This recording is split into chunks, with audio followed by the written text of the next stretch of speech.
नमस्कार दोस्तों, भारतीय संविधान की इस विशेष श्रृंखला में आपका स्वागत है। आज हम संविधान के एक ऐसे हिस्से पर विस्तार से चर्चा करेंगे जिसे संविधान की आत्मा कहा जाता है। जी हाँ, हम बात कर रहे हैं भाग 4। भाग 4 की, जिसमें राज्य के नीति निर्देशक तत्व directive principles of state policy शामिल है।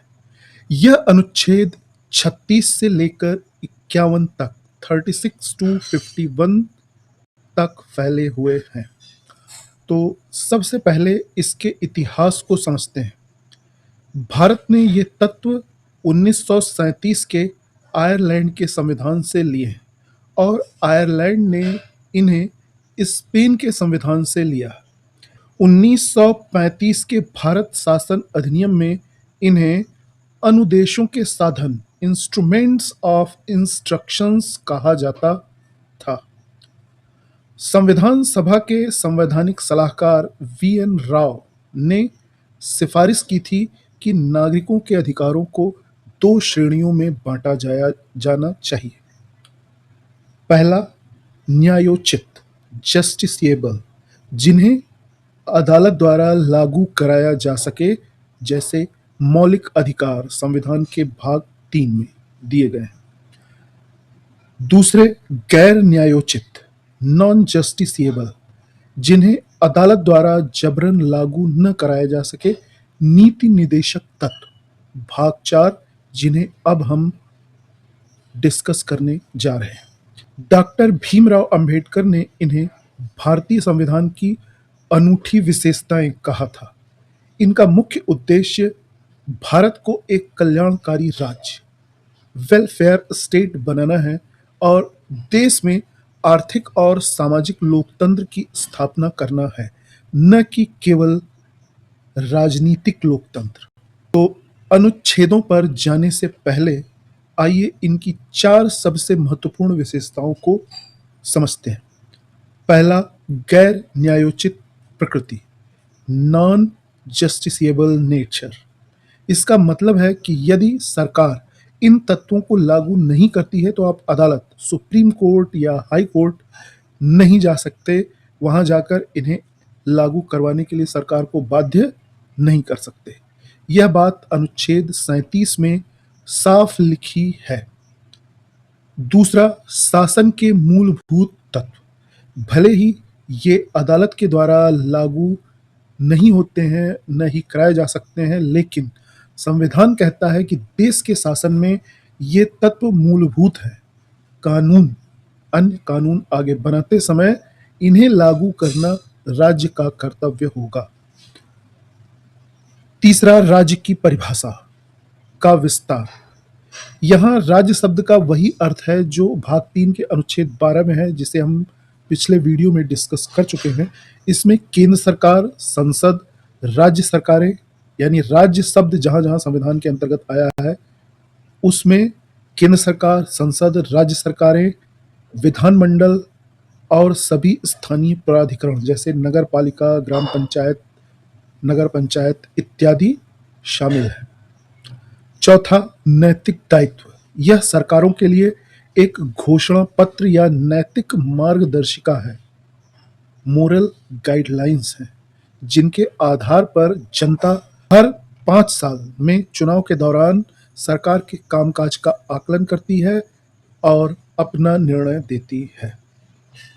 हालांकि संविधान में आधिकारिक रूप से इनका कोई वर्गीकरण नहीं किया गया है, लेकिन वैचारिक झुकाव और सामग्री सब्जेक्ट मटेरियल के आधार पर हम इन्हें 3 बड़े वर्गों में बांटकर पढ़ते हैं।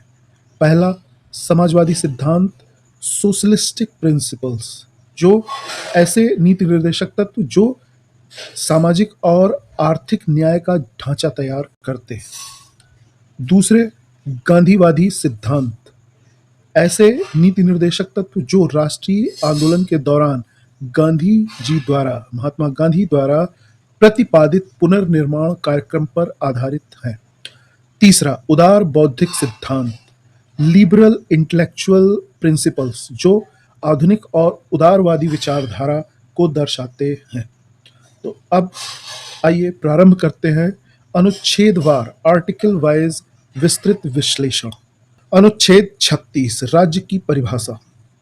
यह अनुच्छेद स्पष्ट करता है कि भाग 4 के अंतर्गत राज्य का क्या अर्थ है। यह कहता है कि जब तक कि संदर्भ से अन्यथा अपेक्षित न हो, राज्य शब्द का इस भाग के अंतर्गत वही अर्थ होगा जो भाग 3 में है, अनुच्छेद 12 के अंतर्गत है, यानी केंद्र और राज्य सरकारें, संसद और विधानमंडल तथा सभी स्थानीय और अन्य प्राधिकारी इसके दायरे में आते हैं। अनुच्छेद 37 इस भाग में अंतर्विष्ट तत्वों का लागू होना। यह इस भाग का सबसे महत्वपूर्ण अनुच्छेद है। यह घोषणा करता है कि इस भाग में दिए प्रावधान किसी भी अदालत द्वारा लागू इन्फोर्सेबल नहीं करवाए जा सकते हैं, लेकिन इसके साथ ही यह प्रावधान भी करता है कि इसमें दिए गए तत्व देश के शासन में मूलभूत फंडामेंटल हैं। कानून बनाते समय सरकारें इन सिद्धांतों को लागू करने का प्रयास करेंगी। राज्य का कर्तव्य होगा कि वे इन सिद्धांतों को नए कानूनों के साथ लागू करें। अनुच्छेद 38 लोक कल्याण की अभिवृद्धि के लिए सामाजिक व्यवस्था। अनुच्छेद 38(1) राज्य ऐसी सामाजिक व्यवस्था की स्थापना और संरक्षण करके लोक कल्याण की साधना करेगा जिसमें सामाजिक, आर्थिक और राजनीतिक न्याय, social, economic and political justice, राष्ट्रीय जीवन की सभी संस्थाओं को अनुप्रमाणित करे। अनुच्छेद 38(2) जिसे 44वें संविधान संशोधन 1978 द्वारा जोड़ा गया, जिसमें कहा गया है कि राज्य विशेष रूप से आय की असमानताओं को कम करने का प्रयास करेगा। जो लोगों, अमीर और गरीब के बीच की खाई है, उनके आय के स्रोतों के मध्य जो खाई है, अंतर है, उसे कम करने का प्रयास करेगा। और न केवल व्यक्तियों के बीच बल्कि विभिन्न क्षेत्रों में रहने वाले और विभिन्न व्यवसायों में लगे हुए लोगों के समूहों के बीच भी प्रतिष्ठा, सुविधाओं और अवसरों की असमानता को समाप्त करने का प्रयास करेगा। अनुच्छेद 39 राज्य द्वारा अनुसरणीय कुछ नीति। यह अनुच्छेद सरकार की आर्थिक नीतियों का मुख्य आधार है। इसमें 6 महत्वपूर्ण बातें A to F कही गई हैं। तो A आजीविका के साधन। सभी नागरिकों, चाहे पुरुष हो या स्त्री, आजीविका के पर्याप्त साधन प्राप्त करने का समान अधिकार हो। B संसाधनों का वितरण। समुदाय के भौतिक संसाधनों का स्वामित्व और नियंत्रण इस प्रकार बटा हो जिसमें सामूहिक हित का सर्वोत्तम रूप से साधन हो। यही समाजवाद का मूल है। तीसरा, धन का संकेंद्रण रोकना। धन किसी एक जगह पे सेंट्रलाइज हो जाए, इसे रोकना। आर्थिक व्यवस्था इस प्रकार से चले जिससे धन और उत्पादन के साधनों का सर्वसाधारण के लिए अहितकारी संकेंद्रण, कंसंट्रेशन ऑफ वेल्थ, न हो। डी समान कार्य के लिए समान वेतन। पुरुषों और स्त्रियों दोनों को समान कार्य के लिए समान वेतन मिले। ई श्रमिकों और बच्चों का संरक्षण। पुरुष और स्त्री श्रमिकों के स्वास्थ्य और शक्ति का तथा बालकों की सुकुमार अवस्था का दुरुपयोग न हो, ऐसा संरक्षण राज्य के द्वारा देश के नागरिकों को दिया जाना चाहिए। एफ बच्चों का विकास।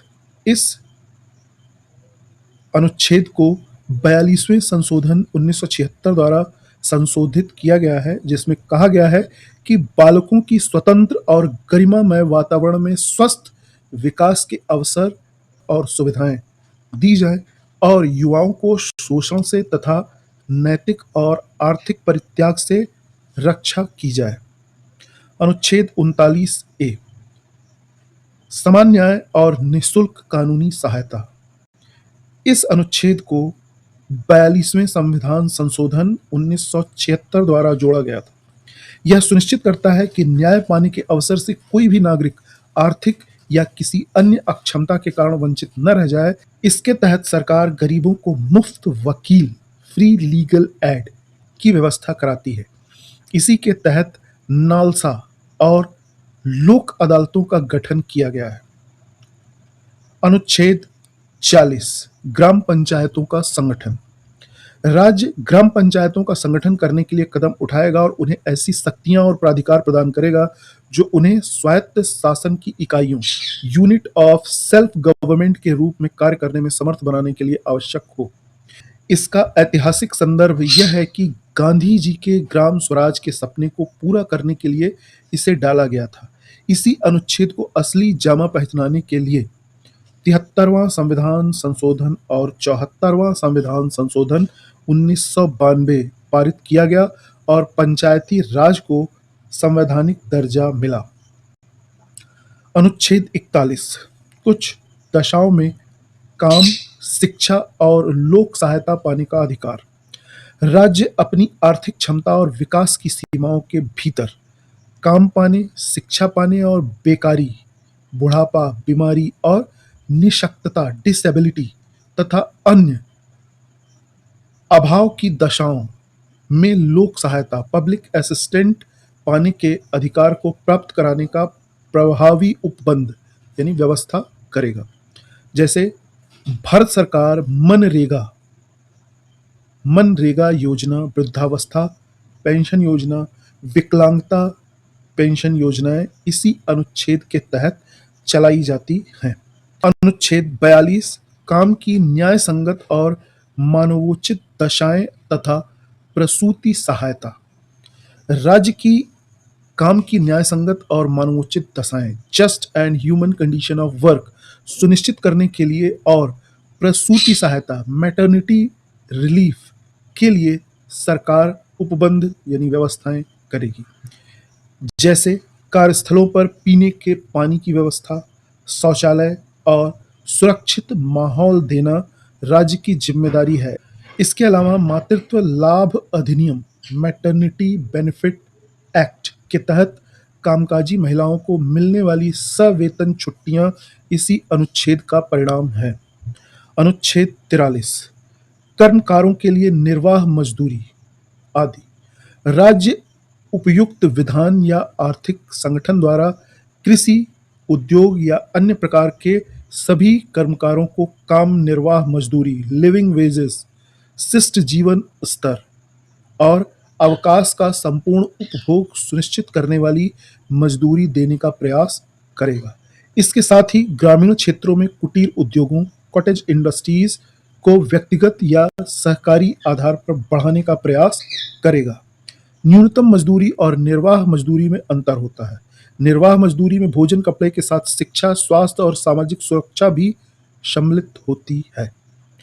अनुच्छेद 43A उद्योगों के प्रबंध में कर्मकारों का भाग लेना। इसे 42वें संविधान संशोधन 1976 द्वारा जोड़ा गया। राज्य किसी भी उद्योग में लगे हुए उपक्रमों, संस्थापनाओं या अन्य संगठनों के प्रबंधन मैनेजमेंट में कर्मकारों की भागीदारी वर्कर्स पार्टिसिपेशन इन मैनेजमेंट को सुरक्षित करने के लिए उपयुक्त कदम उठाएगा। अनुच्छेद 43B सहकारी समितियों को बढ़ावा देना। इसे 97वें संविधान संशोधन अधिनियम 2011 द्वारा जोड़ा गया। यह राज्य से सहकारी समितियों कोऑपरेटिव सोसाइटीज के स्वैच्छिक गठन, स्वायत्त कामकाज, लोकतांत्रिक नियंत्रण और व्यावसायिक प्रबंधन को बढ़ावा देने की अपेक्षा करता है। अनुच्छेद 44 नागरिकों के लिए समान नागरिक संहिता यूनिफॉर्म सिविल कोड यूसीसी। राज्य भारत के समस्त राज्य क्षेत्र में नागरिकों के लिए एक समान नागरिक संहिता प्राप्त कराने का प्रयास करेगा। वर्तमान समय में यह देश का सबसे चर्चित और विवादित अनुच्छेद है। इसका मतलब यह है कि विवाह, तलाक, गोद लेना, उत्तराधिकार जैसे व्यक्तिगत कानून पर्सनल लॉज सभी धर्मों के नागरिकों के लिए एक समान होने चाहिए, चाहे उनका धर्म कुछ भी हो। वर्तमान में गोवा एकमात्र ऐसा राज्य है जहां पुर्तगाली समय से ही एक समान नागरिक संहिता लागू है और हाल ही में उत्तराखंड, ने भी इस पर कानून बनाया है और कई ऐसे राज्य गुजरात, बंगाल इत्यादि इस विषय पर कानून लेकर आने वाले हैं। अनुच्छेद 45 6 वर्ष से कम आयु के बालकों के लिए प्रारंभिक बाल्यावस्था देखरेख और शिक्षा। मूल संविधान में यहाँ 14 वर्ष तक की आयु के बच्चों के लिए मुफ्त और अनिवार्य शिक्षा का प्रावधान था, लेकिन 86वें संविधान संशोधन अधिनियम 2002 द्वारा शिक्षा को अनुच्छेद 21 ए के तहत 21 ए के तहत मौलिक अधिकार बना दिया गया है। इसके बाद अनुच्छेद 45 की भाषा बदल दी गई।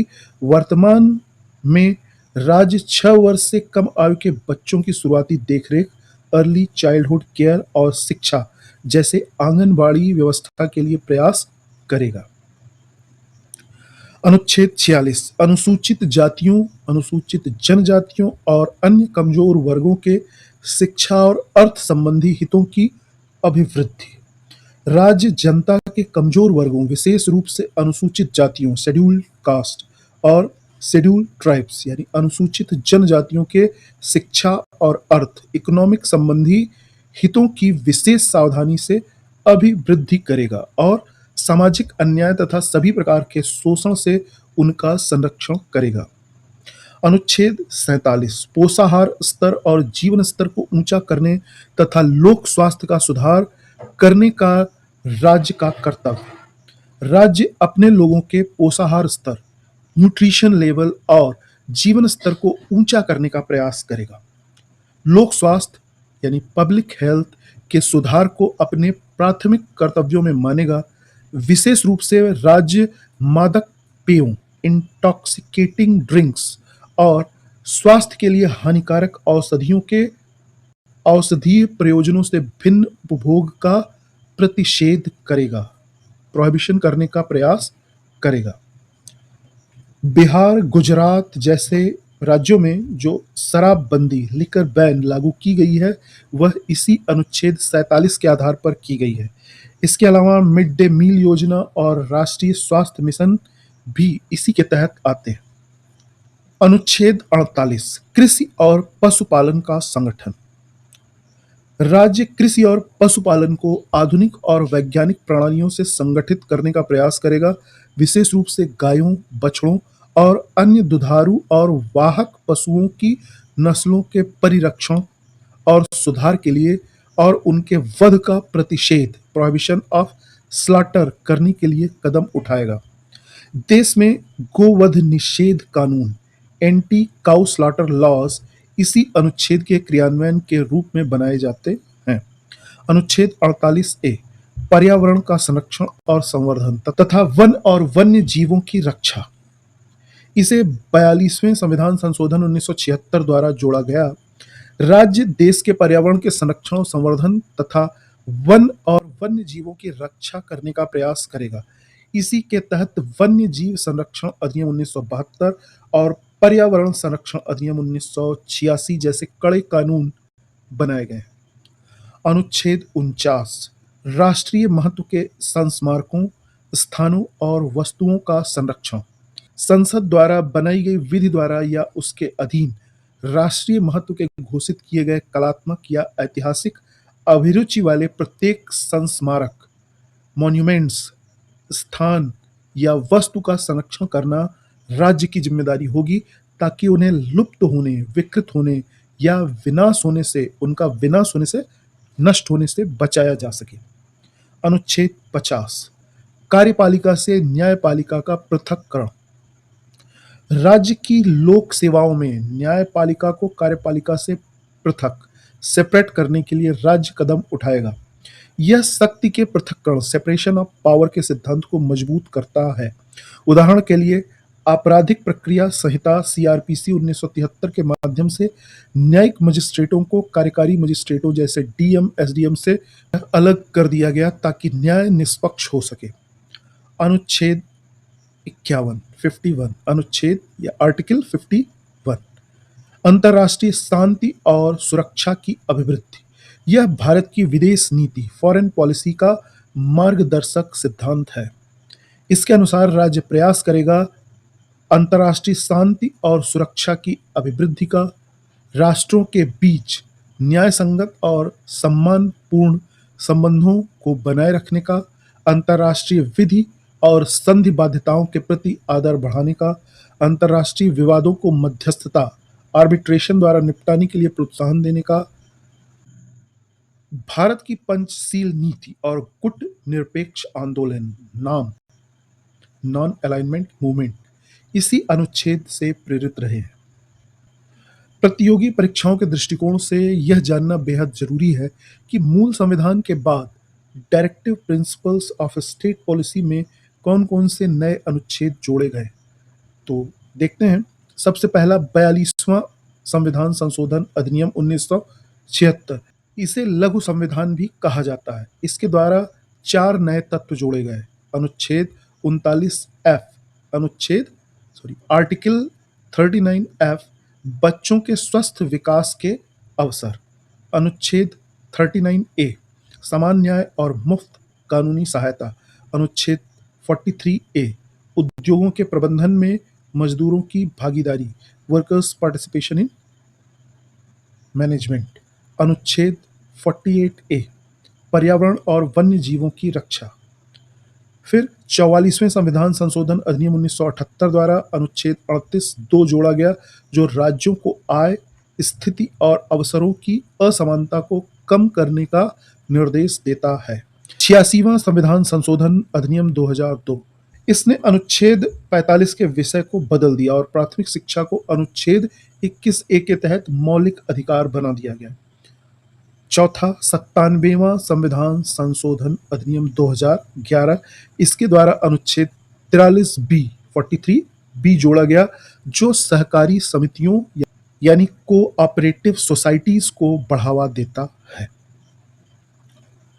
संविधान लागू होने के बाद से ही भाग 3 यानी मौलिक अधिकार और भाग 4 नीति निर्देशक तत्व के बीच सर्वोच्चता को लेकर लंबा कानूनी विवाद चला। आइए सुप्रीम कोर्ट के फैसलों के माध्यम से इसे समझने का प्रयास करते हैं। पहला, चंपकम दोरई राजन मामला 1951। सुप्रीम कोर्ट ने फैसला सुनाया कि मौलिक अधिकार और नीति निर्देशक तत्वों के बीच किसी भी टकराव में मौलिक अधिकार सर्वोच्च होंगे। नीति निर्देशक तत्वों को मौलिक अधिकारों के पूरक सब्सिडियरीज के रूप में कार्य करना होगा। संसद ने इसके जवाब में कई संविधान संशोधन भी किए। दूसरा, गोलकनाथ मामला 1967। कोर्ट ने कहा कि संसद निदेशक तत्वों को लागू करने के लिए मौलिक अधिकारों में कटौती नहीं कर सकती। 24वां और 25वां संशोधन 1971, संसद ने अनुच्छेद 31C जोड़ा। इसमें कहा गया कि यदि सरकार अनुच्छेद 39B और 39C समाजवादी सिद्धांतों को लागू करने के लिए कोई कानून बनाती है, तो उसे इस आधार पर अमान्य नहीं ठहराया जा सकता कि वह अनुच्छेद 14, 19 या 31 का उल्लंघन करता है। केशवानंद भारती मामला 1973, सुप्रीम कोर्ट ने 25वें संविधान संशोधन में इस प्रावधान को वैध माना, लेकिन न्यायिक समीक्षा जुडिशियल रिव्यू को बुनियादी ढांचे का हिस्सा बताया। पांचवा, मिनर्वा मिल्स मामला 1980, यह सबसे निर्णायक मोड़ था। सुप्रीम कोर्ट ने साफ कहा कि भारतीय संविधान मौलिक अधिकारों भाग 3 और नीति निर्देशक तत्वों भाग 4 के बीच संतुलन की नींव पर टिका है। ये दोनों एक दूसरे के विरोधी नहीं, बल्कि एक दूसरे के पूरक हैं। इन्हें रथ के 2 पहियों की तरह देखा जाना चाहिए। तो संक्षेप में कहें तो भले ही राज्य के नीति निर्देशक तत्व अदालतों द्वारा जबरन लागू नहीं किए जा सकते, लेकिन वे आधुनिक भारत के निर्माण का खाका हैं। पिछले दशकों में सरकारों ने जमींदारी उन्मूलन, बैंकों का राष्ट्रीयकरण, पंचायती राज व्यवस्था, राइट टू एजुकेशन, मनरेगा और खाद्य सुरक्षा कानून जैसे ऐतिहासिक कदम उठाकर इन्हीं नीति निर्देशक तत्वों को हकीकत में बदलने का काम किया है। ये तत्व देश को आर्थिक और सामाजिक लोकतंत्र की ओर ले जाने वाले प्रकाश स्तंभ हैं। उम्मीद है कि आपको अनुच्छेद 36 से लेकर 51 तक का यह संपूर्ण और विस्तृत विश्लेषण पसंद आया होगा। यदि वीडियो पसंद आया है तो लाइक करें, दोस्तों के साथ शेयर करें और चैनल को सब्सक्राइब करना न भूलें। मिलते हैं वीडियो के अगले भाग में संविधान के भाग 4A मौलिक कर्तव्यों के साथ।